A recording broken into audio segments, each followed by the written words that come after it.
Сегодняшняя наша встреча посвящается 14-му выпуску проекта «Литературная панорама» к 30-летию независимости 30 книг в рамках акции «Одна страна, одна книга».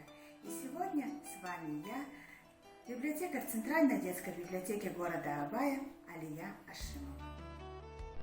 Наш выпуск посвящается замечательной книге под названием «В поисках золотой чаши. Приключения Бату и его друзей», которая входит в список раздела «Детская литература». Авторами книги являются Зира Наурузбаева и Лилия Калаус. Изначально книга была написана на русском языке. Перевод книги на казахский язык сделала Айнаш Садык. Лилия Калаус – писатель, литературный редактор, художник, главный редактор алматинского литературного журнала и сайта «Книголюб». Ее повести и рассказы публиковались в журналах «Аполлинарий», «Простор», «Нива», «Литературная Алмата», «Дружба народов», «Новая юность», «Лампа и дымоход», «Восток свыше». Ее статьи, эссе, стихи и рисунки печатались в разное время в журналах Казахстана, Узбекистана, России, США, Германии, Финляндии, на сайте СНОП.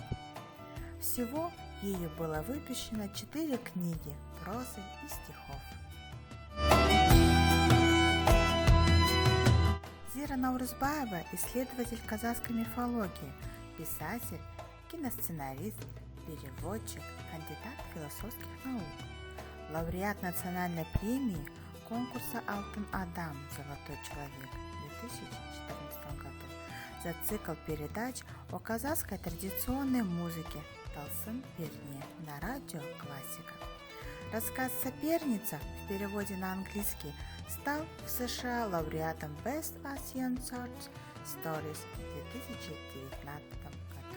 С 2006 по 2009 годы перевела с казахского на русский язык книги Серикбола Кандыбаева, а также 4-томник «Мифология предказахов». Подготовила к печати 3 книги «Вечное небо казахов», «Традиции и современность», а также детскую повесть фэнтези «В поисках золотой чаши. Приключения Бату и его друзей» в соавторстве с Лилией Калаус.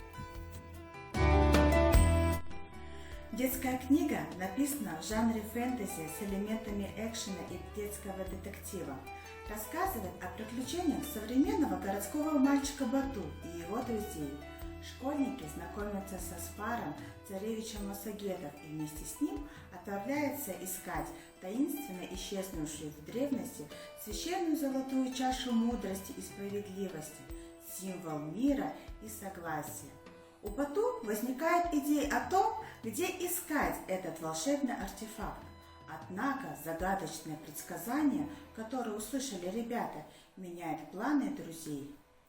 Так они оказываются в удивительной стране, где их ждет множество захватывающих и опасных приключений.